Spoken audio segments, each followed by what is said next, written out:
kiri kanannya. Sudah dinyatakan kasih Tuhan yang begitu besar pada pagi hari ini. Amin. Saya sebelum ibadah tadi saya menemukan satu ayat Alkitab ya. Dan pertemuan ini menurut saya begitu mengena gitu. Dan saya merenungkan kembali ada ilustrasi yang sering saya dengar bahwa ada seorang peneliti.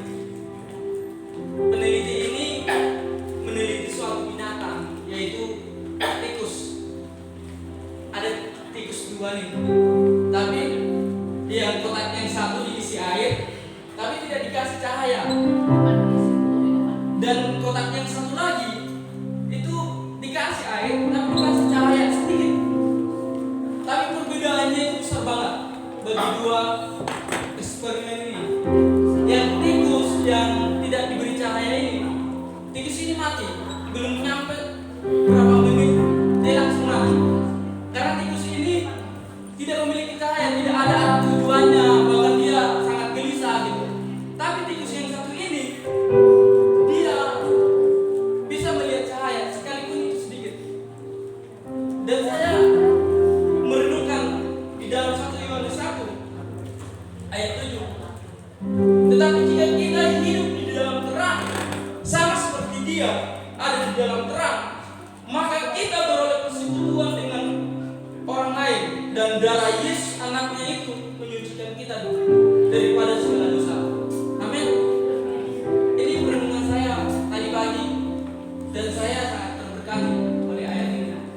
Dan saya juga merenungkan dari firman saya, oh iya, tanpa cahaya setitik pun yang daripada Tuhan, saya tidak bisa hidup. Saya tidak bisa menjadi apa-apa. Mari Bapak Ibu Saudara-saudara, kita datang di hadapan Tuhan karena Dia yang memberikan cahaya dalam kehidupan kita. Dia yang memberikan keselamatan dalam kehidupan kita. Mari kita bangkit Bapak Ibu Saudara-saudara, kita menyatakan kasih Tuhan. Terima kasih Yesus.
kami. Engkau bukan hanya Tuhan memberkati kami dengan pribadi sifatmu, tapi Engkau juga memberkati kami juga dengan pemulihan-pemulihan yang luar biasa. Sakit penyakit Tuhan Engkau akan jamah sehingga kami pulang dari tempat ini kami akan merasakan mujizat kesembuhan yang luar biasa. Ketika kami memiliki pergumulan-pergumulan, ketidaktenangan dalam hidup kami akan diubah menjadi kekuatan, ketenangan, damai sejahtera. Sebab Engkau adalah sumber bagi ketenangan dan damai sejahtera hidup kami Tuhan. Kami siap memuji, kami siap memuliakan dan mengagungkan nama Tuhan yang besar. Roh Kudus menyertai kami, Roh Kudus melurapi kami, sehingga pada waktu kami memuji, kami memiliki kebebasan di dalam roh dan sukacita yang luar biasa. Kami bisa menyenangkan hati Tuhan dan betul-betul menjadi satu persembahan yang berbau harum di hadapan Tuhan. Kami memperteraikan ibadah ini jadi di dalam nama Allah Bapa, Allah Anak, Allah Roh Kudus, dan kami siap memuliakan nama Tuhan. Dalam nama Tuhan Yesus Kristus kami berdoa. Haleluya. Amin. Shalom semuanya. Apakah ada sukacita? Kita yakin dan percaya bahwa Tuhan Yesus adalah sumber kehidupan bagi kita semua. Amin. Tak akan pernah ragu kesetiaanmu.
ketika mendengarkan firman Tuhan kita harus lebih semangat lagi, jangan ngantuk.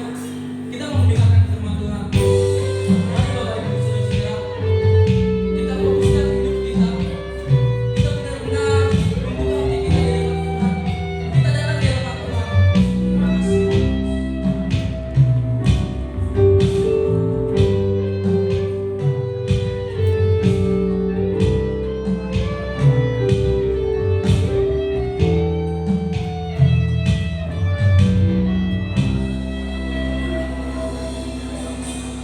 Bukan dengan kekuatanku ku dapat jalani hidupku, tanpa Tuhan yang di sampingku ku tak mampu sendiri.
Seperti pujian yang kami naikkan Tuhan, kalau harapan dalam hidup kami, apapun situasinya, baik atau tidak baik,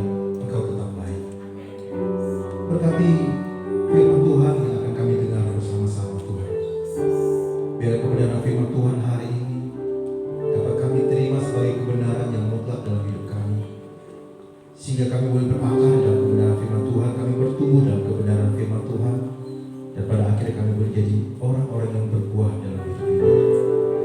Terima kasih Bapa, kami siap mendengarkan kebenaran firman Tuhan. Demi Allah yang Tuhan kami Yesus Kristus, kami berdoa dan mengucap syukur. Haleluya. Amin. Puji nama Tuhan. Shalom saudara yang dikasihi Tuhan. Luar biasa saudara ya. Saya bersyukur hari ini saya bisa kembali melayani saudara. Itu saya udah kangen banget. Rasanya itu udah lama. Padahal cuma selisih 1 minggu ya Pak ya. Harusnya minggu kemarin ya. Memang di minggu pertama kemarin tuh kami tidak bisa beribadah secara bersama-sama di tempat ini karena opah kami itu ngajak main ke laut saudara ya. Jadi nggak bisa ibadah. Lalu di minggu kemarin kita ada tamu dan baru hari ini saudara saya bisa kembali menyampaikan kebenaran firman Tuhan. Dan hari ini saya udah gak sabar untuk menyampaikan kebenaran firman Tuhan, karena saya yakin dan percaya kebenaran firman Tuhan hari ini pasti memberkati saudara, ya. Karena firman Tuhan ini lebih dulu memberkati saya, jadi saya juga jangan sabar ingin berbagi berkat kepada saudara, ya. Saudara yang dikasihi Tuhan, masih dalam tema kita, tema di gereja kita bulan ini kita akan berbicara banyak tentang komunitas, ya. Jadi hari ini saudara, kalau saya boleh kasih judul khotbah saya, hari ini judul khotbah saya adalah, belum tampil ya, yaitu bertumbuh dalam komunitas yang sehat. Ya, mari terlebih dahulu kita akan buka Alkitab kita dari kitab Pengkhotbah pasalnya yang keempat.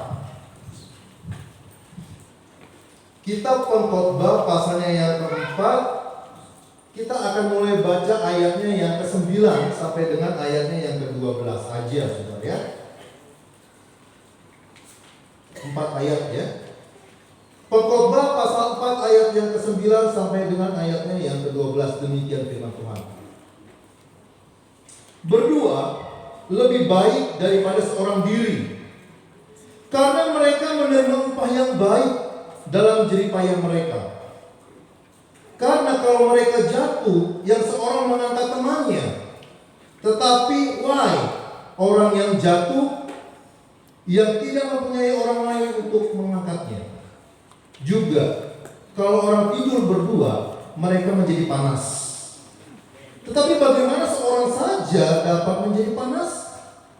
Dan bila mana seorang dapat dikalahkan, 2 orang akan dapat bertahan. Tali 3 lembam tak mudah diputuskan, ya. Sedemikian juga pembacaan firman Tuhan kita. Seperti yang saya katakan, hari ini kita akan berbicara tentang komunitas. Dan tema kita hari ini adalah bertumbuh dalam komunitas yang sehat, saudara ya. Nah, saudara yang dikasihi Tuhan, ada 3 poin yang saya ingin sampaikan pada pagi ini kepada saudara. Poin yang pertama, saudara, kalau kita berbicara tentang komunitas, komunitas ini sangat penting. Jangan saudara menganggap remeh komunitas. Jangan pernah saudara menganggap rendah kekuatan dari sebuah komunitas. Komunitas itu punya kekuatan yang luar biasa bagi setiap individu manusia. Karena dalam komunitas kita bisa diubah. Seseorang bisa menjadi lebih baik di dalam komunitas, tapi seorang bisa juga semakin bobrok di dalam komunitas yang salah. Ya. Jadi sekali lagi saya ingin sampaikan kepada saudara, jangan anggap remeh, jangan anggap rendah kekuatan dari sebuah komunitas. Mungkin ada orang yang berkata bahwa aku gak butuh orang lain, aku gak butuh komunitas, uangku udah banyak, hartaku banyak, propertiku banyak, aku punya kekuatan, aku punya dukungan, aku punya kedudukan, aku punya channel, jadi aku gak butuh komunitas. Ya, ini adalah sebuah kesombongan. Ya, boleh senggol kanan kiri bilang nggak boleh sombong. Ada banyak orang yang karena dia merasa kuat, punya kedudukan, punya channel, punya harta benda, dia nggak butuh orang lain. Dia nggak butuh komunitas.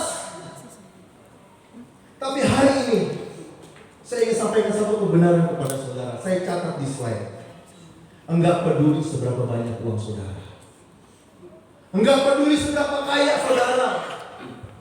Enggak peduli sekuat apa kedudukan saudara. Saudara tetap membutuhkan apa yang namanya komunitas. Jangan kita kita merasa kuat sendiri, punya kedudukan, punya uang. Aku nggak butuh lu, gua nggak butuh lu, gua nggak butuh komunitas. Enggak. Siapapun saudara, saudara butuh komunitas. Kenapa saudara butuh komunitas?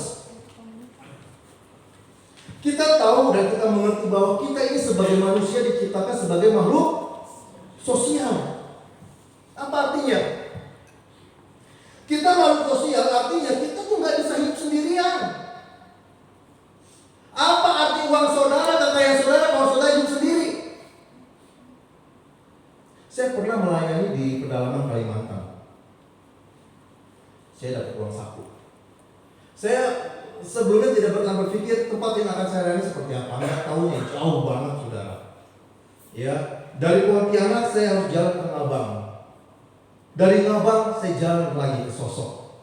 Dari Kecamatan Sosok saya baru jalan kaki selama 6 jam ke tengah hutan. Sampai di tengah hutan hanya ada belasan kakak. Dari satu rumah ke rumah lain jaraknya 200-300 meter. Enggak ada warung. Apa arti uang saku saya? Enggak bisa dipakai buat jajan. Enggak ada warung. Enggak bisa dipakai beli pulsa. Sinyal juga enggak ada. Jadi kita butuh komunitas. Kita butuh interaksi. Kita butuh hubungan. Karena kita saling ketergantungan dengan orang lain. Jangan lupa saudara. Sebagai contoh, kita butuh orang lain. Saat kapan? Saat kita dilahirkan dan melahirkan. Ya, Bu Anita, Pak Wawan. Saat Ibu Anita ingin melahirkan Sipra, Ibu Wawan merasa perutnya udah mulus, udah bergejolak luar biasa.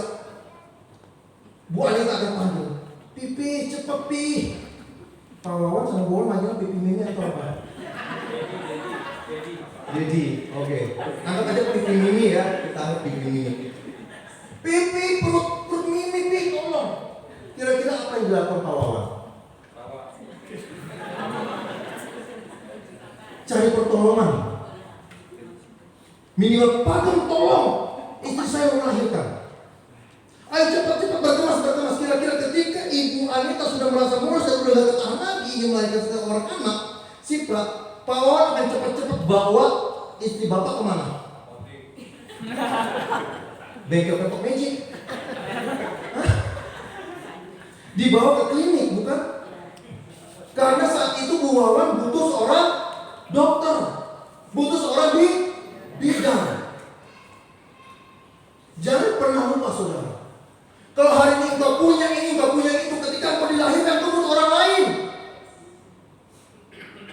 Kalau hari ini saudara punya ini, punya itu, punya harta, punya uang yang banyak, ketika saudara dipanggil Tuhan, saudara tidak mungkin dari kuburan sendiri toh. Pernah saudara lihat mayat dari kuburan sendiri? Seorang raja, seorang presiden, ketika dia mati dia butuh orang lain untuk gali lubang. Jangan pernah sombong dalam hidup ini. Kalau hari ini kau punya, kau butuh orang lain, kau butuh komunitas. Amin.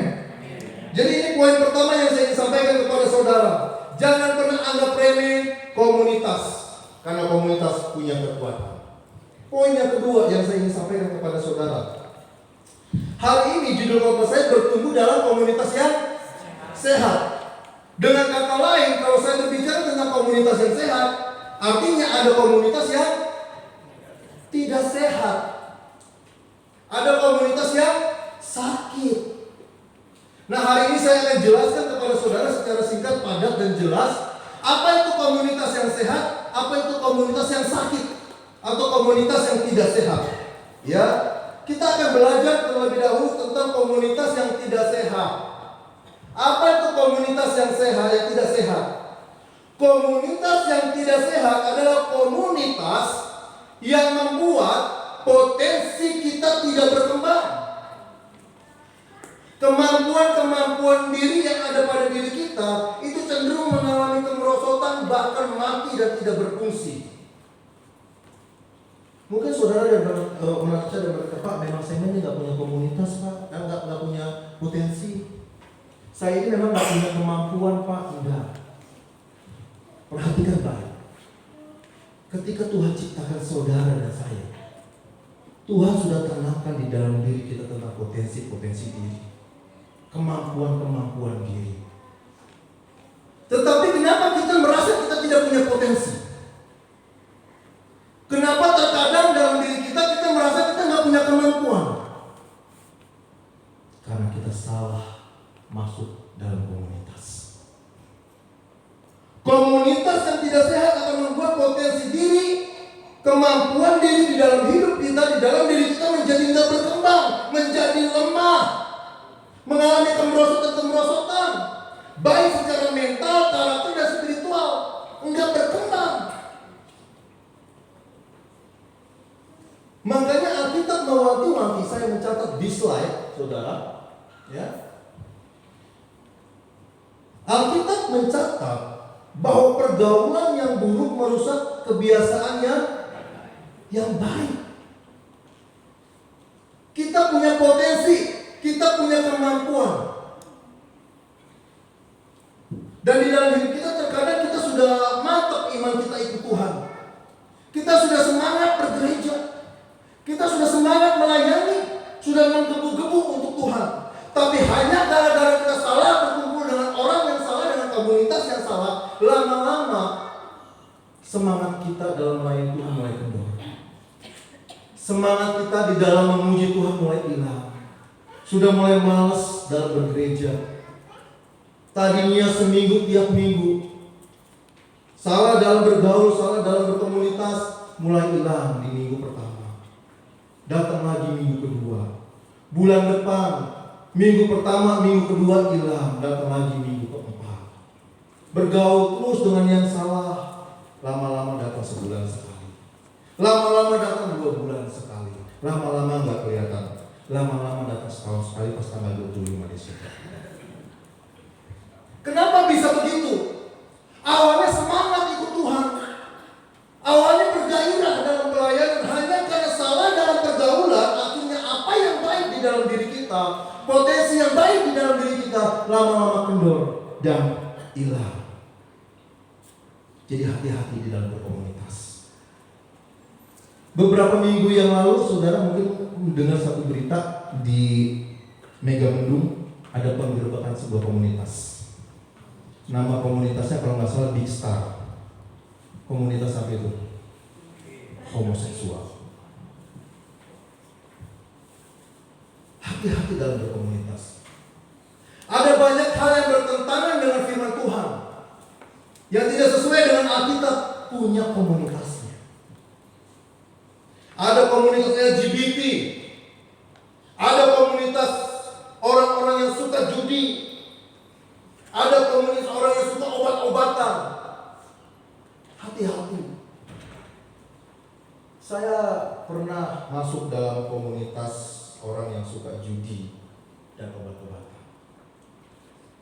Awalnya hanya karena berteman. Lalu lihat teman main biliar, sodok sana, sodok sini, cetak-cetok. Tiba-tiba ada yang teriak, "Ceki!" Main ceki ternyata saudara, pakai kartu. Lama-lama saya tertarik belajar biliar. Setelah saya rasa bisa main biliar, saya ikut dong main ceki, lumayan. Seringkali dalam iman kekristenan itu tuh begitu. Ke gereja tuh rajin, punya visi, punya misi bagaimana membangun sebuah gereja. Tapi kami salah bergaul. Ya awalnya cuma lihat orang yang gak fair. Balak 6, balak 5, lewat seceng, lewat noceng, lama-lama lewat goceng, lama-lama lewat cebang, dan begitu seterusnya. Kiu-kiu. Awalnya cuma lihat orang mirip. Tahu mirip gak saudara? Mirip kalau dapat 1, 2 begitu. Kalau angka depannya 3 sama 2 berarti 5 kan? Tinggal nunggu berapa? Tinggal nunggu berapa? Luar biasa. Kok tahu Pak? Saya makan bandar ya. Ya, ketika 5 dipilih pelan-pelan semoga 4 ditiup lagi kerja. 4. Jedok aja Pak. Ya. Awalnya senang melihat orang mirip. Ya, ngeliatin, temannya bilang, lu ngeliatin aja nih, ikut duduk sini main. Seceng-goceng ini. Ya, akhirnya main. Lupa pulang ke rumah. Ya, karena asik seceng-goceng. Ya. Lupa ngurus rumah tangga. Hati-hati. Pergaulan yang buruk merusak kebiasaan yang baik, itu kata Alkitab. Jadi sekali lagi saya mengatakan hati-hati di dalam berkomunitas. Komunitas yang tidak sehat membuat potensi kita tidak berkembang. Kemampuan diri kita tidak berkembang, cenderung mati. Itulah komunitas yang tidak sehat. Sekarang kita introspeksi diri kita hari-hari ini. Apakah saya sudah termasuk di dalam komunitas yang sehat atau belum? Atau selama ini saya masih tetap di dalam komunitas yang tidak sehat atau tidak? Ya, itulah komunitas yang tidak sehat. Lalu pertanyaannya sekarang, apa itu komunitas yang sehat menurut Alkitab? Kita akan belajar. Ya, saya mencatat bahwa komunitas yang sehat menurut Alkitab adalah sebuah komunitas persekutuan orang percaya. Beda ya. Kalau tadi komunitas yang tidak sehat itu adalah komunitas yang kumpul sedikit gibah. Komunitas yang tidak sehat ketika dia kumpul-kumpul sedikit judi. Komunitas yang tidak sehat sedikit-sedikit kumpul ngomongin orang. Komunitas yang tidak sehat ketika dia berkumpul dikit-dikit ngomongin orang lain. Itu komunitas yang tidak sehat. Tetapi komunitas ketika dia berkumpul dikatakan Alkitab apa? Dia bersekutu. Komunitas yang sehat adalah persekutuan orang-orang percaya yang bertumbuh dalam iman, pengharapan, kasih, dan saling mendukung dengan yang lainnya. Ya, itulah komunitas yang sehat. Jadi ketika kita berkomunitas kumpul ngapain? Judi, minum, gibah, ngomongin kejelekan orang lain, atau bersekutu, berbicara hal-hal yang positif, yang saling membangun, sehingga orang yang ada di dalamnya bertumbuh secara karakter, mental, moral, spiritual. Tahu enggak? Saya memberikan satu ciri, beberapa ciri saudara tentang komunitas yang sehat. Ciri-ciri dari komunitas yang sehat adalah di mana setiap anggota, individu itu memiliki ketekunan di dalam kebenaran firman Tuhan. Tekun berdoa, saling mengasihi, saling melayani, saling membangun, saling menegur, saling menerima, dan saling mengampuni. Kalau ada sesuatu ciri-ciri ini terus kita gali, terus kita kembangkan di dalam komunitas, maka saya yakin dan percaya setiap individu, saya dan saudara pada akhirnya kita bisa menjadi saksi. Beberapa minggu lalu ketika kita KKA di rumah, Bu Anita banyak kesaksian. Kita seru teman KKA saudara ya. Kita mulai jam 6, hampir mau jam 9 gak selesai saudara. Senang, gak kerasa. Ya kalau gak saya usir, pulang saudara ya. Bu Anita bersaksi. Saudara tahu warung di depan gereja ada 2 warung yang biasa kita buat parkir dan warung si Teteh ya ibu sebut si Teteh. Si Teteh itu penasaran dengan kita loh. Jadi ketika kita pulang ke gereja, kita nyebrang, kita tuh gandengan, kita rangkulan, kita ketawa-ketawa, kita bahagia sekali. Ternyata si Teteh warung itu selalu memperhatikan tiap minggu dan dia penasaran. Dia tanya sama Bu Anita, Bu emang di dalam tuh ngapain sih? Bu Anita bilang, kalau mau tahu ayo ikut, ayo lihat di sana, lihat langsung. Tetehnya bilang apa? Emangnya boleh? Boleh atuh, kata Bu Anita. Ya nanti kapan-kapan. Kenapa ada respon seperti itu? Karena ada satu kesaksian yang dilihat oleh si Teteh. Ada sukacita di antara kita, ada kebersamaan di antara kita. Ini yang harus kita bangun setiap hari. Amin, saudara. Kita harus jadi saksi. Ini poin kedua. Poin pertama, jangan anggap remeh kekuatan komunitas. Yang kedua, sekarang kita mengerti tentang apa itu komunitas yang sehat, apa itu komunitas yang tidak sehat. Sekarang kita merenung pribadi lepas pribadi. Apakah saya sudah berkembang? Apakah saya sudah ada di komunitas yang benar, atau di komunitas yang salah, atau di komunitas yang sehat? Dan poin yang ketiga, yang lebih penting dari keduanya adalah komunitas yang sehat itu memiliki 3 unsur yang tidak bisa dipisahkan satu dengan yang lain. Apa itu unsur dari komunitas yang sehat? Yang pertama, komunitas yang sehat, dia memiliki seorang pemimpin yang baik. Komunitas yang sehat harus punya pemimpin yang baik, harus punya pemimpin yang takut akan Tuhan. Komunitas yang sehat itu harus punya pemimpin yang memiliki visi dan tujuan bersama.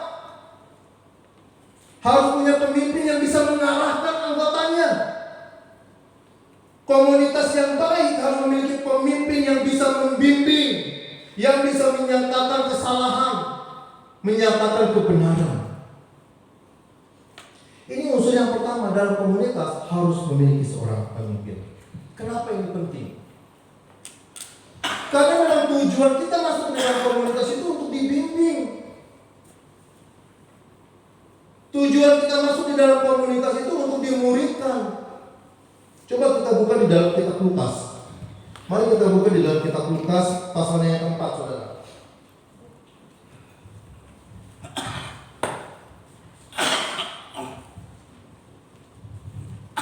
Lukas 4 ayat yang ke-8 sampai yang ke-14. Ya, saya akan bacakan.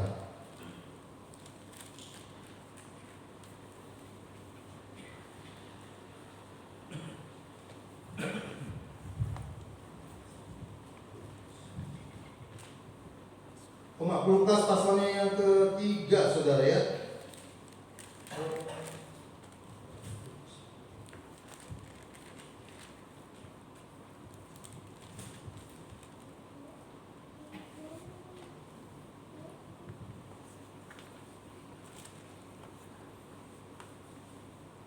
Ya, Lukas pasalnya yang ketiga, saudara ya, maaf. Lukas pasalnya yang ketiga, ayat yang ke-8 sampai yang ke-14. Demikian firman Tuhan.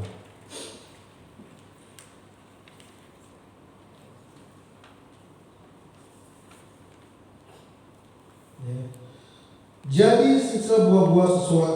Jadi hasilkanlah buah-buah yang sesuai dengan pertobatan. Dan janganlah berpikir dalam hatimu, Abraham adalah bapa kami, karena aku berkata kepadamu, Allah dapat menjadikan anak-anak bagi Abraham dari batu-batu ini. Kapan sudah tersedia pada akar pohon, dan setiap pohon yang tidak menghasilkan buah yang baik akan ditebang dan dibuang ke dalam api. Orang banyak bertanya kepadanya, jika demikian apa yang harus kami perbuat? Jawabnya, barang siapa mempunyai 2 helai baju, hendaklah ia membaginya dengan yang tidak punya.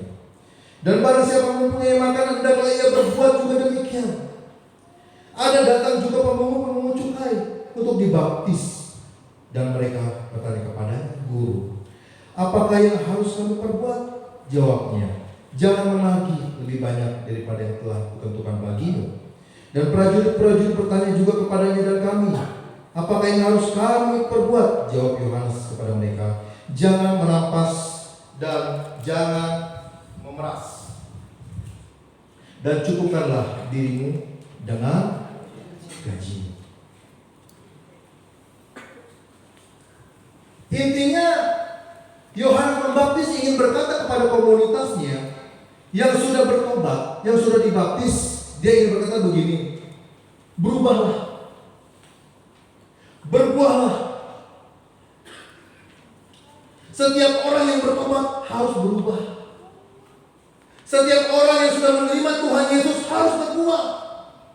Ini yang ingin Yohanes Pembaptis sampaikan kepada komunitasnya. Kalau kamu sudah bertobat, kamu sudah dibaptis, kamu sudah menjadi bagian dalam komunitas orang percaya, kamu harus berubah. Kamu harus berbuah. Tapi ternyata faktanya banyak ya dalam kehidupan orang Kristen sekarang ngaku percaya, ke gereja rajin, dengar khotbah ribuan kali, tapi tidak mengalami perubahan. Kenapa begitu? Dari sini kita belajar bahwa ternyata khotbah yang dilakukan setiap minggu oleh hamba-hamba Tuhan hanya sedikit yang bisa mengubahkan sikap jemaat. Khotbah tidak memberikan terlalu banyak dampak perubahan di dalam kehidupan orang-orang percaya jemaat. Kenapa? Karena biasanya khotbah hanya didengar lewat kuping kanan dan keluar kuping kiri. Apalagi ketika firman Tuhan itu merasa menusuk ke hatinya. Dia berkata, kurang ajar pendeta ini, kurang ajar pembicara ini, dia nyinggung saya, dia kritik saya. Ternyata dia sedang menghakimi saya. Firman Tuhannya dibuat, pendetanya dibenci. Itu kan yang seringkali terjadi di gereja. Ketika firman Tuhan disampaikan, kita merasa terkritik, kita merasa pendeta sedang singgung kita. Firman Tuhan yang kita buang, pengkhotbahnya dibenci. Itulah kenapa banyak orang Kristen tidak pernah bisa berubah, walaupun dia banyak mendengarkan khotbah. Lalu bagaimana seorang itu bisa berubah dan berbuah dalam hidupnya? Jawabannya adalah harus dimuridkan. Dengan kata lain, gereja harus kuat di dalam pemuritan. Saya tangkap firman Tuhan yang disampaikan oleh Bapak Gembala dan itu sebuah kebenaran. Kenapa gereja harus kuat di dalam pemuritan? Supaya ada banyak orang-orang Kristen yang sudah bertobat itu mengalami perubahan di dalam hidupnya. Rajin ke gereja tiap minggu, dengar khotbah sudah ribuan kali tidak menjamin orang itu berubah, itu fakta. Untuk orang itu bisa berubah, jemaat itu bisa berubah, maka jemaat itu harus dimuridkan. Jadi gereja harus kuat di dalam pemuritan. Gereja yang hanya mengedepankan entertain, gereja yang hanya merasa paling penting itu adalah sebuah seremoni, tanpa adanya pemuritan, gereja itu adalah gereja yang tidak berkembang. Gereja yang cuma rame. Kalau saudara lihat gereja-gereja di kota-kota, yang di hotel-hotel, luar biasa, entertainnya luar biasa. Yang datang ribuan, bahkan puluhan ribu, tapi nggak ada pemuritan. Gereja itu cuma ramai, tapi jemaatnya nggak bertumbuh. Untuk itu saya mencatat di slide satu hal yang penting. Ukuran dari sebuah gereja yang bertumbuh bukan tentang berapa banyak jemaatnya. Ukuran dari sebuah gereja yang bertumbuh adalah perubahan hidup yang terjadi di jemaatnya. Itulah ukurannya. Buat apa gereja ramai? Yang datang banyak, tapi selingkuh jalan terus. Buat apa yang datang ke gereja banyak, judi jalan terus? Buat apa yang datang ke gereja banyak, tapi minum-minuman terus? Buat apa gereja penuh dengan jemaat, tetapi selingkuh, perzinahan jalan terus, kejahatan jalan terus, tipu-tipu jalan terus? Apa yang mau dibanggakan dari gereja yang demikian? Lebih baik gereja kecil, sedikit, tapi berkualitas. Lebih baik gereja kecil, jemaat sedikit, tapi jemaatnya ngerti firman Tuhan dan melakukan firman Tuhan. Ketika saya melayani di Semarang sebagai full time di sebuah gereja yang besar, kami tuh udah punya 3 cabang gereja, udah punya 3 anak gereja, saudara. Ya, hamba Tuhannya ada 6. Suatu ketika saya berkumpul dengan salah satu gembala hamba Tuhan di cabang, dia cerita sama saya, dia agak sedikit hopeless dalam pelayanannya. Kenapa? Karena dia merasa gerejanya nggak berkembang, gerejanya nggak bertumbuh, jemaatnya itu aja, nggak ada jiwa baru yang datang. Segitu-gitu aja bertahun-tahun, segitu-gitu aja. Program gereja sudah dia lakukan, ini itu sudah dia lakukan, tetapi tidak mengalami pertumbuhan secara kuantitas, dan dia merasa gagal.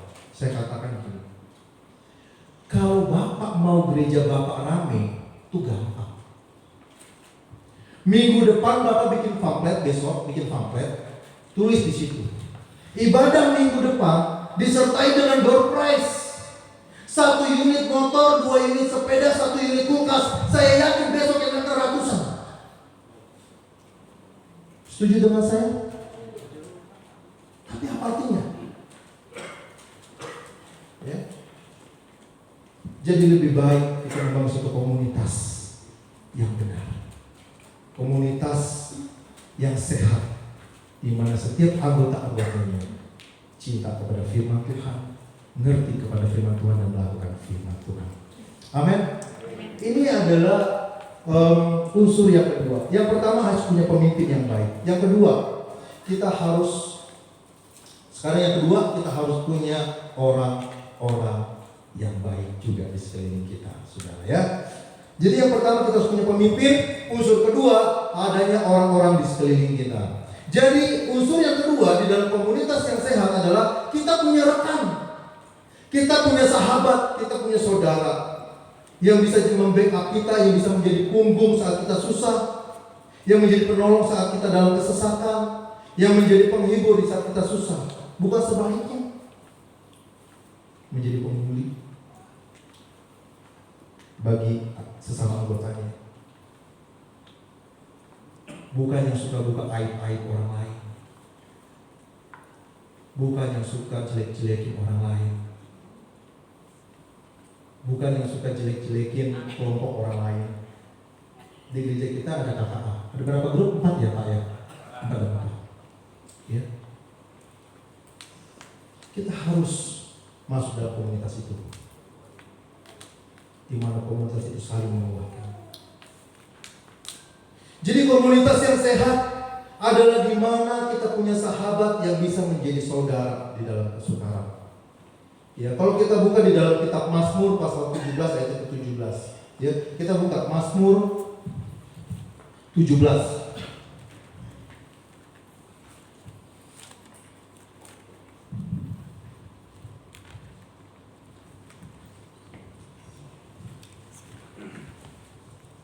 Ini penting saudara ya, di dalam kita berkomunitas.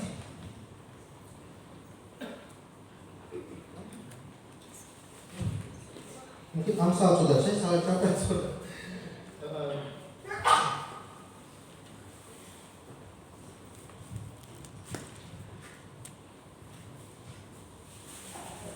Ya, Amsal 17 ayat 17. Seorang sahabat menaruh kasih setiap waktu dan menjadi saudara dalam kesukaran. Komunitas yang sehat adalah di mana kita menjadi saudara atas anggotanya yang lain di dalam kesukaran. Kalau dalam kekayaan enak ya, kalau dalam kelimpahan enak ya kita berteman ya. Coba kalau saat kita sedang susah, coba saat kita sedang terpuruk, saat kita tidak punya apa-apa, masihkah Opung mau berteman dengan saya Opung? Opa Lodi, saya sedang sakit, saya sedang susah, masihkah Opa mau berteman dengan saya?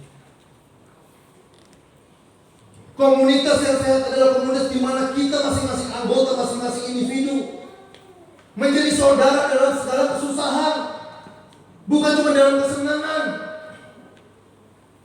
Ya Bugem ya, gilirannya belak aja ya. Bugem tuh saudara, ibu luar biasa. Giliran dia ajak jalan, giliran dia ajak main, senyumnya sumringah.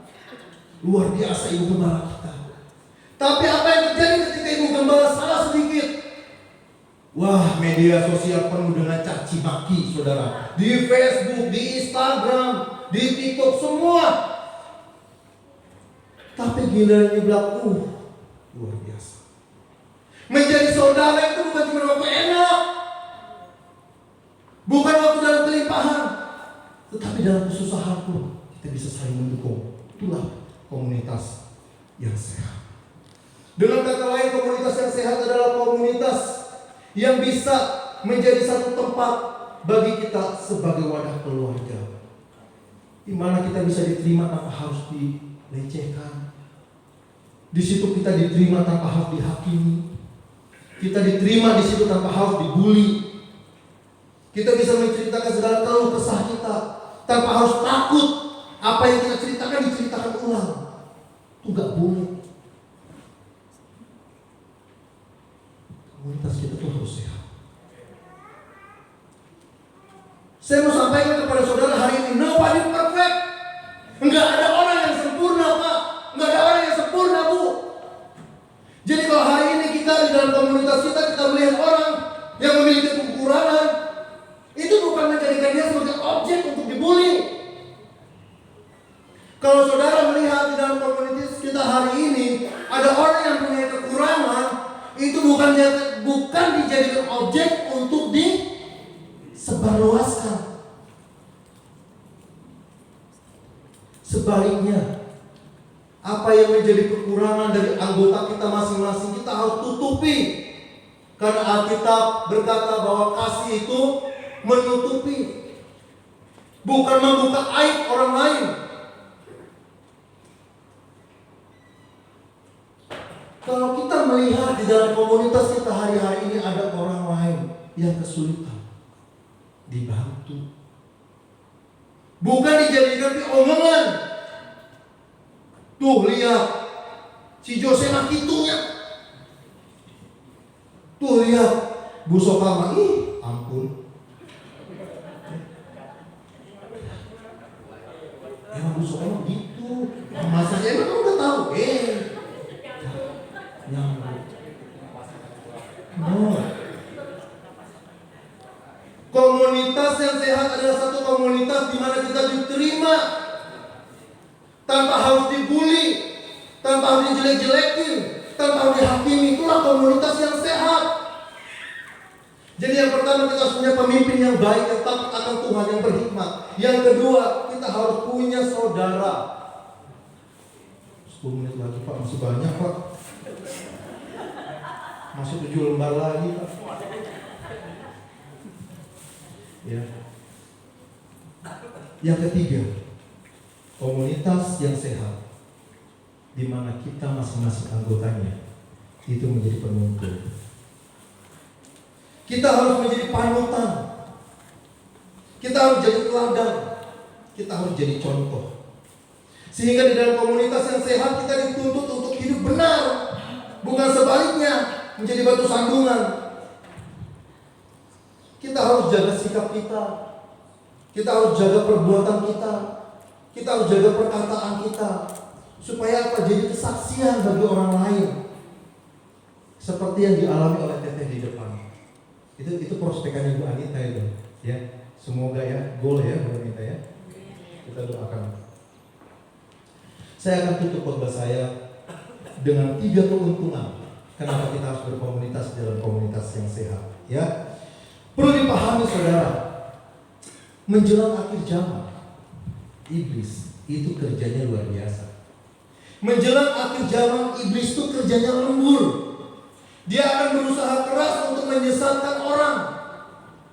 Dia akan berusaha keras untuk menyesatkan saya dan saudara. Caranya gimana iblis menyesatkan kita? Membuat kita lemah. Iblis akan membuat saudara menjadi bimbang. Iblis akan bekerja luar biasa supaya saudara menjadi gelisah. Dan akhirnya saudara merasa putus asa. Kapan saudara merasa saudara lemah? Kapan saudara merasa saudara bimbang, gelisah dan putus asa? Ketika saudara sendiri gak punya komunitas, gak punya teman.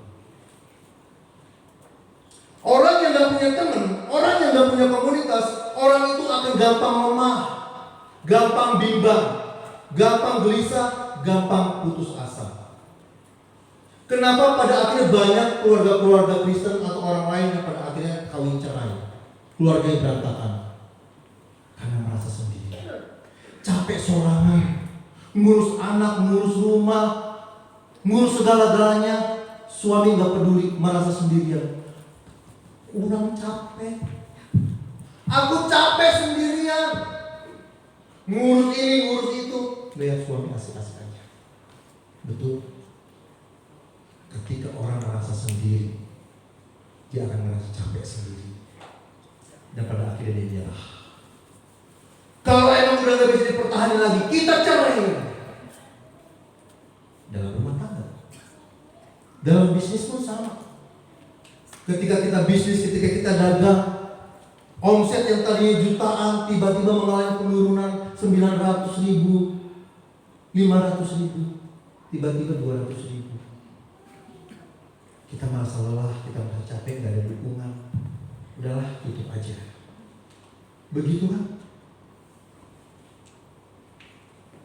Ada banyak orang disesatkan oleh iblis ketika dia merasa lemah, bimbang, gelisah, gampang digonjang-ganjingkan. Dan kita akan gampang digonjang-ganjingkan ketika kita sendiri. Makanya jangan sendiri. Masuklah dalam komunitas yang sehat. Dan komunitas yang sehat itu ada di GSJABG Susaya. Amin. Luar biasa, saudara. Jangan pernah merasa sendiri. Jangan pernah merasa saudara tidak diperhatikan. Karena ketika saudara merasa sendiri, saudara akan lemah, bimbang, gelisah, dan mudah sekali untuk disesatkan. Itulah sebabnya iblis sangat berusaha dengan segala tipu dayanya agar saudara keluar dari komunitas. Iblis dengan segala tipu dayanya akan membuat saudara keluar dari gereja. Enggak mau lagi ikut persekutuan, enggak mau lagi ikut KKA. Karena ketika saudara udah enggak mau lagi bergereja, udah enggak mau lagi ikut KKA, saudara akan sendirian dan saudara akan disesatkan iblis di situ. Dan saudara akan menjadi sasaran empuk bagi si iblis untuk disesatkan. Jadi berkomunitas ya, KKA setiap minggu, jangan ditinggal ya. Yang pertama, apa keuntungannya ketika kita berkomunitas? Kita lihat di dalam ayatnya yang ke-10, saudara. Di dalam Pengkhotbah pasalnya yang keempat tadi, kita buka di dalam ayatnya yang ke-10. Saya baca buat saudara. Karena kalau mereka jatuh, yang seorang mengangkat temannya, tetapi orang yang jatuh yang tidak mempunyai orang lain untuk mengangkatnya, ya. Sedikit informasi aja saudara ya, sebelum saya masuk. Di situ ada kata why. Mungkin saudara bertanya-tanya, celakalah why orang. Maksudnya apa itu ya? Why itu adalah seruan, saudara. Ya, sebuah peringatan tentang bahaya, tentang kecelakaan, tentang kesedihan yang luar biasa. Jadi kalau kita arahkan ke situ, jadi artinya begini. Karena kalau mereka jatuh, seorang mengangkat temannya, tetapi celakalah, gitu ya. Yang jatuh tapi nggak punya teman, ya. Jadi yang pertama, keuntungan kita di dalam berkomunitas yang sehat adalah adanya rasa aman, lebih aman, ya. Boleh colek kanan kirinya, lebih aman. Jadi ketika kita berkomunitas dalam komunitas yang sehat, kita akan menjadi orang yang merasa lebih aman di dalam hidup ini. Enggak mudah jatuh, enggak mudah salah jalan. Ketika saudara harus mengambil sebuah keputusan, saudara enggak keliru. Di dalam hidup ini kan pasang surut. Ada aja tantangannya, ada aja pergumulannya. Dan kalau kita enggak berkomunitas, kita sendiri terkadang kita jatuh di dalam masalah. Kita jatuh di dalam pergumulan. Kadang-kadang juga kita mengalami kegagalan ketika kita harus memutuskan sebuah keputusan. Keputusan kita jadi keliru. Tetapi ketika kita berkomunitas, kita menjadi lebih aman, ya. Yang kedua, saya cepat aja saudara ya. Tim musik boleh maju ke depan. Yang kedua, kenapa kita harus berkomunitas? Di dalam komunitas yang sehat, di dalam ayatnya yang ke-11 saya akan baca. Juga kalau orang tidur berdua, mereka menjadi panas. Tetapi bagaimana seorang saja bisa menjadi panas? Apa artinya? Keuntungan yang kedua adalah kita bisa menjadi lebih semangat. Di situ ada kata panas. Artinya ada satu hal yang membakar. Ada satu, ya Pak, gak apa-apa 3 menit lagi. Saya udah digini-gini terus saudara ya. Menjadi lebih semangat, lebih segar, lebih optimis. Saudara yang dikasihi Tuhan, ketika kita menjadi pribadi yang lebih semangat dalam hidup ini, menjadi orang yang lebih segar dalam hidup ini, kita akan menjadi orang yang optimis. Walaupun banyak masalah, walaupun banyak tantangan, walaupun banyak pergumulan, ketika kita berkomunitas, kita menjadi semangat, segar, optimis. Akhirnya apa? Umur kita menjadi lebih panjang. Ini penelitian loh saudara. Mau umur panjang? Harus semangat. Amin. Tepuk kanannya semangat. Bilang anak dirinya semangat. Ya, harus optimis. Karena ketika kita semangat, jiwa kita segar. Amin. Ketika kita segar, apapun yang kita alami kita optimis karena kita punya Tuhan yang besar. Amin. Disitulah umur kita menjadi lebih panjang, kita bisa menjadi lebih sehat, nggak mudah kehilangan sukacita. Amin. Orang yang kalau sendirian selalu terus aja, diam aja. Apa? Enggak, Opa luar biasa semangat. Amin. Karena Opa punya komunitas yang sehat. Haleluya. Yang pertama lebih aman, yang kedua lebih semangat, dan yang terakhir, yang ketiga, keuntungan kita berkomunitas yang sehat. Di dalam ayatnya yang ke-12 saya baca buat saudara. Dan bila mana seorang dapat dikalahkan, 2 orang dapat bertahan. Tali 3 lembar tak mudah diputuskan. Artinya apa? Kalau kita berkomunitas dalam komunitas yang sehat, kita akan menjadi pribadi-pribadi yang lebih kuat. Enggak gampang goyah, enggak gampang putus asa, enggak gampang nyerah dalam hidup ini. Kita punya pergumulan, kita punya masalah. Tapi ketika kita berkomunitas, ada satu kekuatan. Enggak goyah, enggak putus asa, dan enggak nyerah. Enggak gampang nyerah dalam pekerjaan, enggak gampang nyerah dalam rumah tangga, enggak gampang nyerah dalam pelayanan. Dan itu bisa kita lakukan ketika kita bersama-sama. Ada satu pepatah yang berkata begini: jika kamu jalan sendiri, kamu bisa berjalan lebih cepat. Tapi kalau kamu berjalan bersama-sama, kamu bisa berjalan lebih jauh. Dalam komunitas, terkadang Tuhan kirim orang yang menyebalkan. Dalam komunitas, terkadang Tuhan izinkan orang yang lemot datang ke komunitas kita. Ada saatnya Tuhan izinkan orang yang vokal datang di dalam komunitas kita.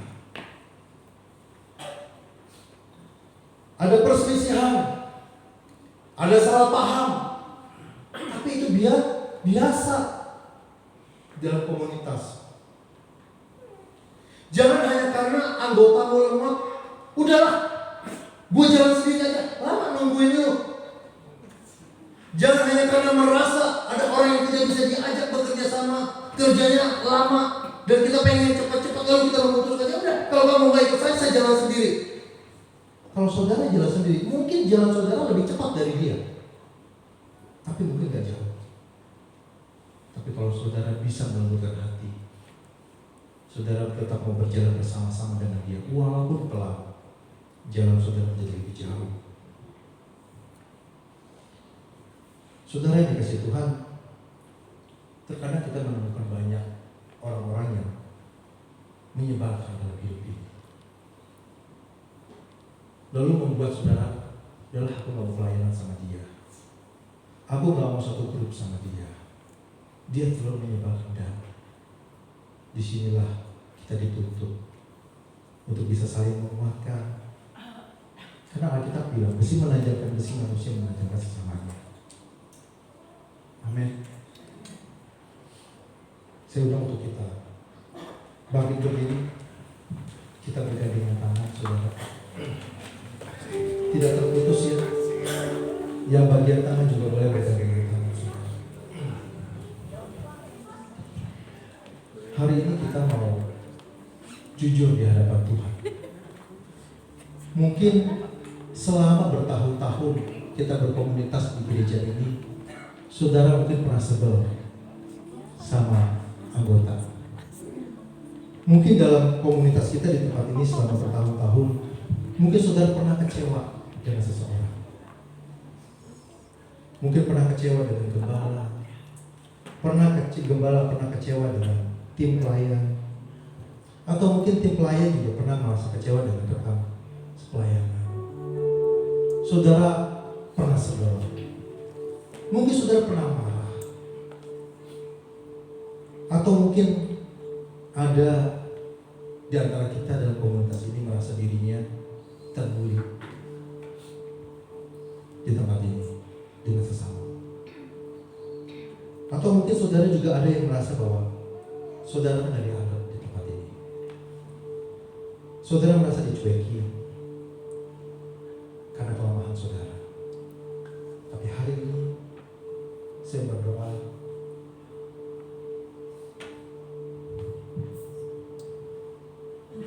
Tuhan berikan. Kita mau buang semuanya, dan kita mau membangun komunitas di tempat ini menjadi komunitas yang sehat, saling mendukung.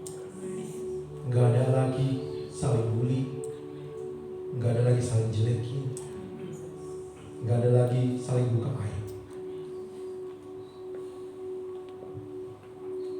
Kita berdoa masing-masing di hadapan Tuhan. Tuhan, aku mau menjadi saudara, aku menjadi keluarga bagi saudaraku. Aku mau mendukung dia. Kita berdoa pribadi lepas pribadi. Tuhan, ini kami. Terima kasih untuk gereja ini. Terima kasih untuk komunitas yang baik ini, Tuhan. Terima kasih kami punya pemimpin yang baik.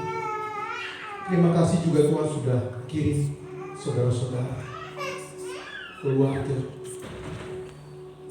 Terima kasih Tuhan untuk komunitas ini.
yang sebenarnya ada di tempat kita semua.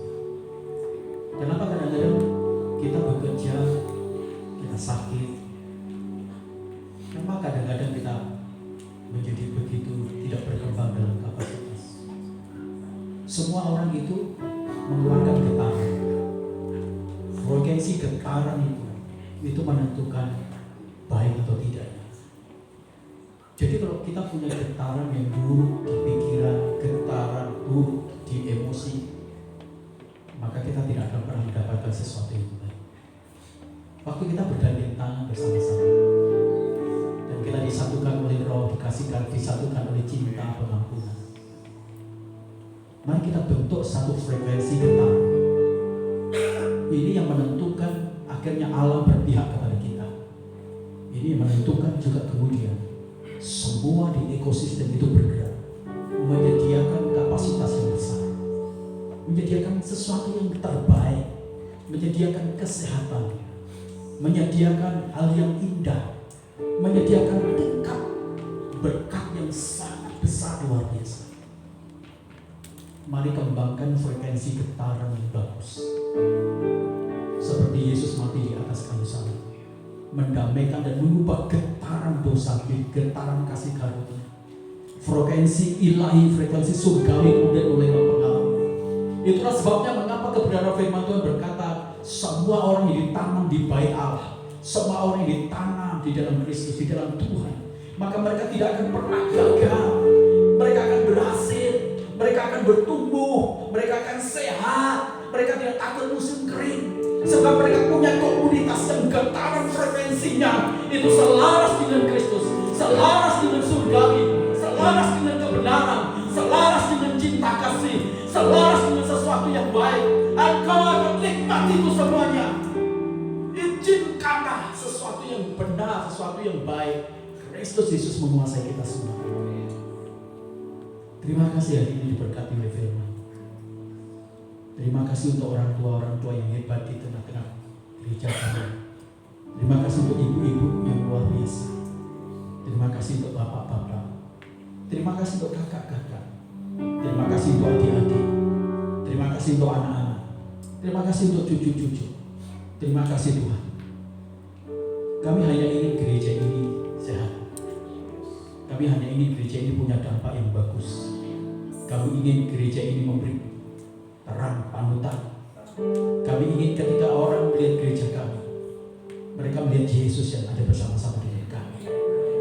Itu saja yang kami mau Tuhan. Kami tidak ingin menjadi besar, tetapi kami penuh dengan kesombongan. Dan orang tidak bisa melihat Yesus dalam hidup kami. Kami hanya ingin keluar dari tempat ini. Mereka melihat Yesus. Mereka melihat Yesus. Mereka melihat Yesus.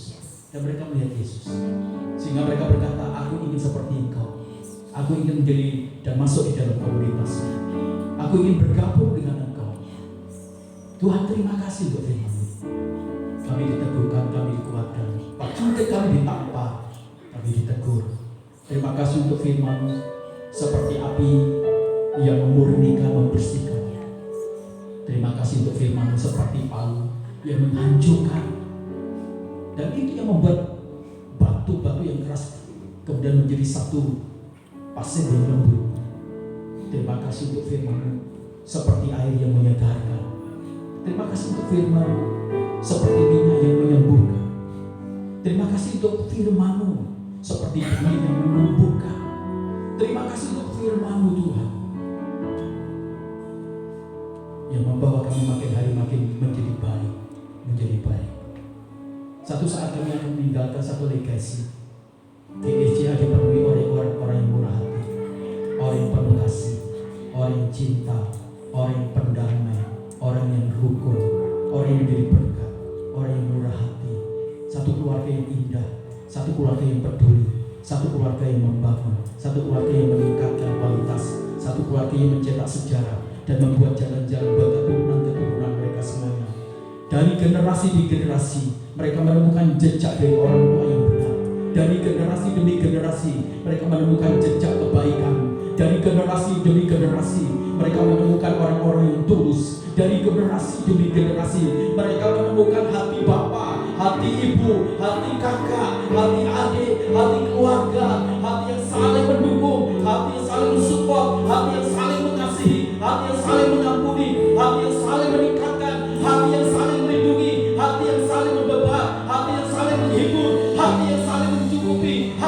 saling menolong, hati yang membuat kami semuanya betah.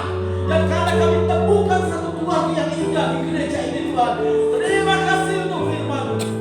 Terima kasih untuk firman-Mu. Kami pulang dari tempat ini, itu akan kami wujudkan dalam keluarga kami yang kecil. Kami akan menjadi suami yang baik bagi istri kami. Kami akan menjadi istri yang baik bagi suami kami. Kami akan menjadi seorang anak yang baik buat orang tua kami. Kami akan menjadi seorang kakek yang baik buat cucu-cucu kami. Kami akan menjadi nenek yang baik buat cucu-cucu kami. Dari tempat yang kecil, yang baik, kami tahu Tuhan, kalau kami ciptakan semua ini, maka gereja kami juga akan menjadi gereja yang baik. Karena kami mulai semua dalam keluarga kecil kami, dalam komunitas kecil kami. Berkati pastor, hikmat, marifat, anugerah Tuhan terus bekerja. Kami berterima kasih untuk semua hal yang tidak baik, karena Engkau melatih kami menjadi orang yang bisa mengampuni. Terima kasih untuk sesuatu perseteruan, karena itu melatih kami semuanya untuk kami menjadi panjang sabar, dan kami makin hari makin bisa mengasihi. Terima kasih untuk kelemahan-kelemahan di antara kami, karena kami bisa dilatih untuk kami saling mendukung, mensupport, dan kami bisa menutupi kelemahan-kelemahan mereka. Dan akhirnya pulang dari tempat ini, karena firman-Mu telah bekerja dalam hati kami, karena firman-Mu telah bekerja di dalam jiwa kami, karena firman-Mu telah bekerja dalam roh kami, karena firman-Mu telah bekerja dalam alam pikiran kami, maka kami akan berubah menjadi jauh lebih baik lagi. Terima kasih untuk GSJA yang akan punya gedung sendiri. Terima kasih untuk GSJA yang bisa bekerja sama dengan pemerintah. Terima kasih untuk GSJA yang akan memiliki poliklinik. Terima kasih untuk GSJA yang satu saat kami juga akan punya sekolah. Terima kasih untuk GSJA yang akan punya tempat-tempat untuk menjadi saluran berkat bagi orang-orang yang membutuhkan. Kami akan melihat itu semuanya Tuhan. Kami tidak menjadi gereja yang terisolasi, tapi kami menjadi gereja yang menjadi sumber jawaban bagi orang-orang di sekitar kami. Itulah mimpi kami. Itu sebabnya Tuhan beri kepada kami semuanya hati yang penuh dengan kemurahan, hati yang penuh dengan keinginan untuk menjadi saluran berkat. Terima kasih Tuhan, kami bersyukur dalam nama Tuhan Yesus untuk firman yang luar biasa. Haleluya, amin. Yesus memberkati. Jemaat tetap berdiri, saya undang untuk pastor untuk masuk ke depan. Kita akan ucapkan terima kasih untuk firman Tuhannya, Pastor Rinto. Tuhan Yesus memberkati dalam hitungan 3, 2, 3. Terima kasih Pastor Rinto untuk firman Tuhannya. Tuhan Yesus memberkati.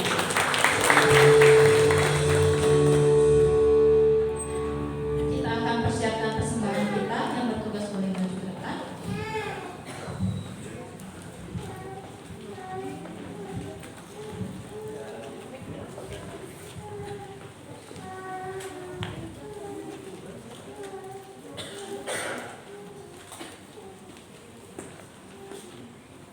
Mari kita bersatu di dalam doa.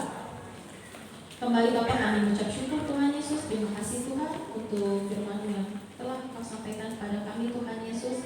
Firman-Mu yang begitu indah dan begitu luar biasa Tuhan Yesus. Terima kasih. Di saat kami akan memberikan persembahan besar kecil atau yang belum sempat memberi, Kau memberkati juga Tuhan Yesus. Terima kasih. Ini yang menjadi doa kami dalam nama Tuhan Yesus. Haleluya. Amin.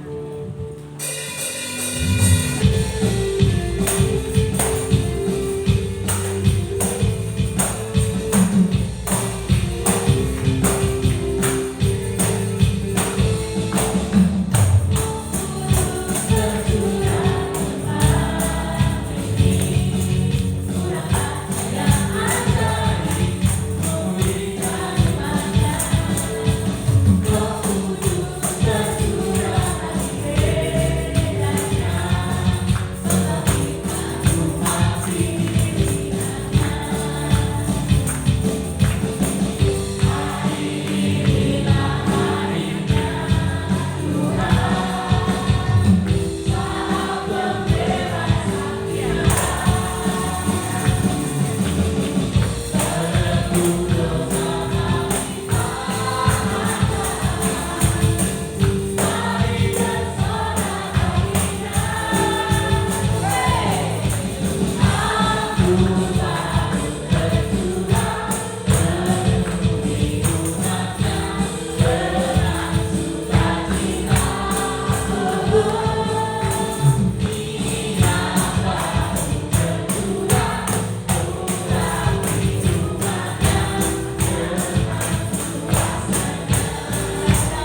Bapak Ibu. Kemudian ada yang baru pertama kali hadir, boleh bangkit berdiri di tempat. Ya, ada mungkin malu-malunya. Terima kasih untuk hadirannya. Tuhan memberkati untuk kita semua jemaat yang setia, ya. Bapak Ibu yang dikasihi oleh Tuhan, hari Selasa ada KKA. Nanti setiap wilayah akan melakukan di grup masing-masing dan di grup gereja, di grup besar. Seperti Pastor itu tadi bilang, mari bergabung di KKA. Betul, kalau nggak disudahi itu perseteruan, wah perdebatan makin seru, ya. Kalau ada suami istri, wah itu makin seru itu, ya. Dari grup.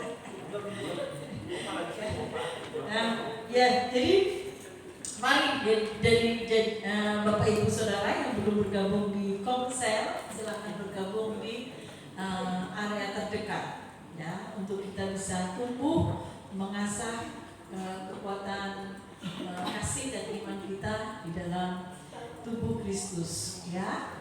Kemudian hari Kamis ada doa, pujian dan penyembahan. Hari Jumat ada latihan musik. Mari anak-anak remaja, pemuda boleh berlatih bersama dengan Pastor Dian. Kemudian hari Sabtu ada ibadah kaum pemuda dan juga saat teduh kaum wanita.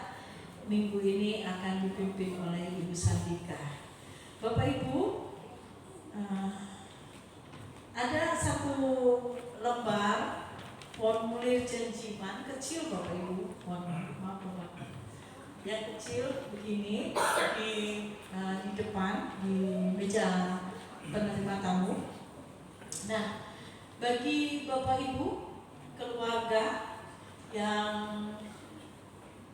belum mengisi janji iman untuk kegiatan Natal kita, jadi tidak harus sekarang dibayar, tidak harus sekarang memberi persembahan kasih ke Natal, tidak. Ini sebagai wujud, oh saya punya janji sama Tuhan berapa sekian, berapa rupiah. Silakan, kalau yang sudah mengisi, ini Bapak Gembala sudah mengisi, nanti diserahkan kepada Ibu Sandika. Yang belum mengisi silakan, yang belum mengisi dan belum mengambil silakan meminta kepada Aser tadi yang menerima tamu. Dan bagi yang sudah mengisi, silakan nanti menyerahkannya kepada Ibu Sandika sebagai bendahara gereja supaya dicatat. Nanti Bapak Gembala serahin kepada Ibu Sandika. Bagi Bapak Ibu yang sudah menulis, silakan nanti serahkan kepada Ibu Sandika dan nanti akan dicatat. Kemudian hari Sabtu yang lalu, Bapak Ibu remaja pemuda itu mau mengadakan bagi makanan gratis, bagi makanan orang-orang yang membutuhkan, gelandangan, orang gila, gitu ya, orang-orang prasejahtera. Namun karena dana belum terkumpul, jadi ditunda Sabtu yang akan datang. Jadi bagi Bapak Ibu yang ingin tergerak atau rindu mendukung kegiatan tersebut, boleh menghubungi Pastor Pian atau Kak Eva. Kemudian minggu yang akan datang, Bapak Ibu, itu adalah Harnas Sekolah Minggu. Jadi kita akan dilayani oleh Sekolah Minggu. Kita akan dukung doa bersama-sama ya Bapak Ibu. Minggu yang akan datang kita akan dilayani oleh Sekolah Minggu. Jadi kalau mungkin ada kegiatan-kegiatan Sekolah Minggu di minggu ini, mohon Bapak Ibu dukung. Ya mungkin ada latihan lah, apalah, silakan Bapak Ibu dukung dan antar anak-anak Bapak Ibu untuk bisa melakukan kegiatan bersama dengan guru-guru Sekolah Minggu. Kemudian selamat ulang tahun buat Bapak Ibu Saudara yang berulang tahun di bulan Juli. Yang pertama 29 Ibu Sian yang akan berulang tahun, tapi kemudian kebetulan Ibu Sian nggak ada ya di Jakarta ya. Nah, kita akan berdoa juga untuk kesehatan kita semua Bapak Ibu. Ada beberapa orang yang kurang sehat. Hari ini Mama Ken sakit dan juga Ken sakit tipes, kemudian siapa lagi yang sakit? Yesaya jatuh, lompat, nggak tahu lah gimana. Yesaya anak kecil. Nah? Ngejailin anak kecil. Oh, dijailin anak kecil. Nah, saya itu jatuh Bapak Ibu dan sempat pingsan. Mukanya luka, dengkulnya luka, dan sempat sesak. Ya saya mau Pak Ageng sarankan coba dibawa periksa. Takutnya kenapa-kenapa karena sempat pingsan dan dadanya sesak, gitu ya. Anak-anak remaja juga sudah menengok. Jadi kita dukung dalam doa. Opa Lodi minggu ini akan kontrol dan tanggal 11 akan pasang ring. Siapa lagi yang perlu didukung dalam doa untuk kesehatan? Kita berdoa untuk kesehatan kita semua. Ya, Opa Yos sudah semakin sehat. Pak Yos sudah bisa jalan-jalan, sudah bisa ke pasar, sudah bisa beli bakmi jauh. Dan beliau akan kembali beribadah di bulan Agustus. Baik, itu saja dengan kita belajar ya, teman-teman.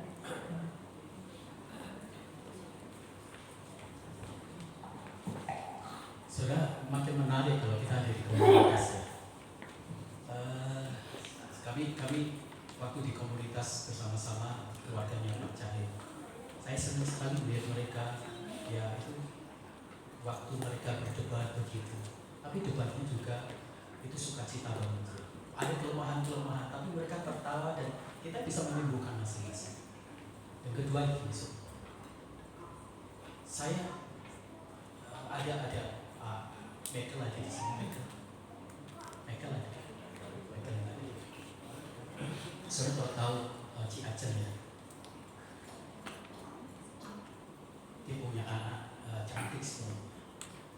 Terus kemudian mengalami sakit yang tiba-tiba ya, dosis obat sehingga dia rontok dan anaknya tidak bisa berjalan cukup bagus. Anak ini kira-kira usianya sekitar hampir 25. Saudara hampir lebih sekitar 17 tahun. Michael, bapak sama ibunya nangani anak. Saya melayani kunjungan itu nggak terasa. Sampai satu saat akhirnya kami mulai dalam dialog juga, dalam dialog KKA. Dia cerita mereka udah nyerah, sudah nggak kuat anak ini. Itu langsung seperti nampak lepas. Saya berpikir mereka baik-baik saja. Saya berpikir mereka kuat. Tapi ternyata keluarga ini butuh dukungan. Jadi pada waktu kita ada konser, ada KKA di sana, itu sangat menguatkan mereka. Itu mereka merasa saya punya keluarga ternyata. Saya punya keluarga, saya punya saudara. Tapi itu yang membuat sampai saya akhirnya dulu saya berdoa buat keluarga ini setiap hari. Tapi beda setelah saya merasakan bagaimana hati mereka, bagaimana pergulatan mereka. Saya masuk lebih dalam lagi di sini. Berdoanya saya beda lagi. Gairahnya beda lagi. Kekuatannya beda lagi. Tingkat kesungguhannya beda lagi. Masuklah dalam KKA. Sangat-sangat memberkati. Saya sebagai seorang gembala saja, kalau ada di dalam KKA itu saya diberkati luar biasa. Betul. Saya dengerin mereka semuanya. Mereka cerita, ternyata mereka itu pintar ya. Mereka jadi pemimpin hebat ya. Dan benar, di KKA inilah saya bisa melihat ternyata jemaat-jemaat GCA itu pintar.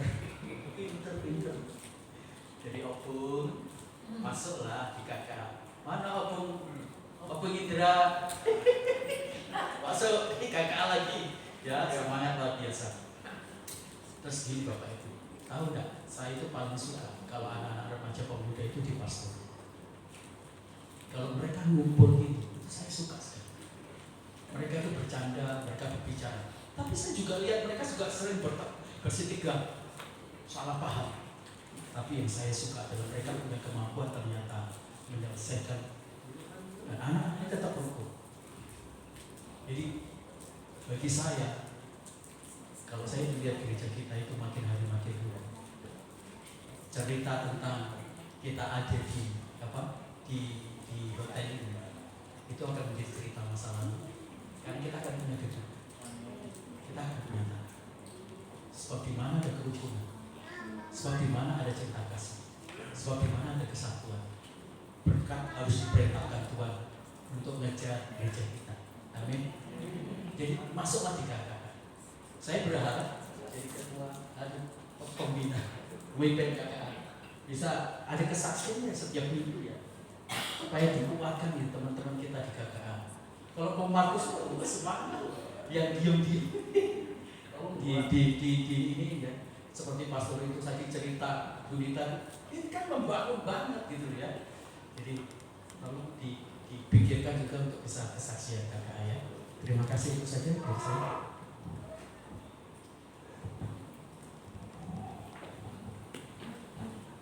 Mari kita siapkan hati untuk berdoa bersama. Kasih kita hati kita. Bapak kami ucap syukur Tuhan buat segala yang Kau perbuat dalam kehidupan kami. Kau selalu hadir Tuhan untuk membela kami, memberkati kami Tuhan, memberikan Tuhan kesehatan yang baik pada kami dan keluarga kami Tuhan. Terima kasih Tuhan atas kasih-Mu yang tidak berkesudahan Tuhan. Kami mau Tuhan memanjatkan setiap doa syafaat kami, tapi sebelum itu Tuhan Kau suci kuduskan kami Tuhan, layakkan kami Tuhan, untuk kami memanjatkan doa-doa kami Tuhan, biarkan kami layak Tuhan Yesus. Terima kasih Tuhan. Yang pertama kami mau berdoa Tuhan untuk bangsa dan negara ini Tuhan, biarlah Engkau kirimkan Tuhan damai sejahtera Tuhan, kasih karunia-Mu yang ajaib Tuhan, yang melimpah Tuhan, sehingga Tuhan tidak ada lagi kekerasan Tuhan, tidak ada lagi Tuhan dosa-dosa Tuhan yang kerumuni Tuhan bangsa ini Tuhan, baik itu Tuhan dalam segi Tuhan politik Tuhan, korupsi Tuhan. Kami mau patahkan kuasa Tuhan di dalam nama Tuhan Yesus Tuhan. Biarlah Tuhan negeri ini bersih Tuhan. Biarlah Tuhan Indonesia ini Tuhan menjadi negara yang maju Tuhan. Biarlah Tuhan negara ini Tuhan dipenuhi dengan kemuliaan Engkau Tuhan Yesus, sehingga kami percaya Tuhan, kami dapat beribadah dengan tenang Tuhan. Kami beribadah Tuhan dengan semangat kepada Engkau Tuhan, dan kasih karunia Tuhan turun atas negeri ini Tuhan Yesus. Terima kasih Tuhan. Kau berkati Kota Cipanas Tuhan, di mana tempat kami tinggal Tuhan. Berkati segala usaha Tuhan daripada jemaat Tuhan di tempat ini Tuhan. Biarlah Tuhan Kau kirimkan Tuhan berkat-Mu Tuhan. Kau bukakan tingkap-tingkap langit Tuhan atas Kota Cipanas Tuhan, dan biarkanlah Tuhan Kota Cipanas ini bersih Tuhan, baik itu dari prostitusi Tuhan, dari apapun itu Tuhan, dosa-dosa Tuhan. Kami mempatahkan kuasanya Tuhan dalam nama Tuhan Yesus Tuhan. Tidak ada lagi kekerasan Tuhan, tidak ada lagi Tuhan perseteruan Tuhan, tapi yang ada hanya kasih-Mu Tuhan Yesus yang meliputi Kota Cipanas ini Tuhan Yesus. Kami percayakan Tuhan Kota Cipanas ini ke dalam tangan-Mu Tuhan. Setiap Tuhan, dari mulai Tuhan TNI, Polri Tuhan, pejabat-pejabat Tuhan, Kau berkati Tuhan. Biarlah Tuhan Kau lingkupi hati dan pikiran mereka Tuhan, bersihkan Tuhan dari segala yang jahat Tuhan, sehingga Tuhan mereka memikirkan kesejahteraan rakyat Tuhan Yesus. Terima kasih Tuhan.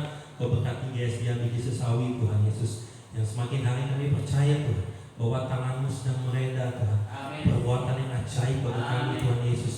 Dan biarlah Tuhan Kau berkati setiap jemaat kami Tuhan, yang ekonominya sedang lagi ada pergumulan, Kau kuatkan Tuhan Yesus, berikan jalan keluar Tuhan Yesus. Yang Tuhan sedang lemah Tuhan, kelemahan tubuh Tuhan, ada sakit penyakit Tuhan, demi nama Yesus kami percaya Tuhan, Kau angkat sakit penyakitnya Tuhan. Kami percaya Tuhan bahwa tangan-Mu Tuhan pasti ajaib Tuhan untuk menolong kami Tuhan Yesus. Kami percaya Tuhan Kau sembuhkan Tuhan jemaat kami yang sakit Tuhan Yesus. Biarlah Tuhan kuasa-Mu dan Roh Kudus-Mu Tuhan mengalir dalam kehidupan kami jemaat-Mu Tuhan. Kau berkati Tuhan KKA mulai dari wilayah 1, 2, 3, dan 4 Tuhan. Biarlah Tuhan setiap kami Tuhan berkumpul bersama Tuhan, Kau hadir Tuhan, Kau menjamah setiap kami Tuhan, dan Roh Kudus-Mu Tuhan mengubahkan setiap kami Tuhan. Dan biarlah Tuhan ada kerukunan Tuhan di dalam kami Tuhan, sehingga kami percaya Engkau mengalirkan berkat-berkat-Mu Tuhan Yesus. Terima kasih Tuhan Yesus. Kau berkati Bapak Ibu Gembala juga Abel Tuhan.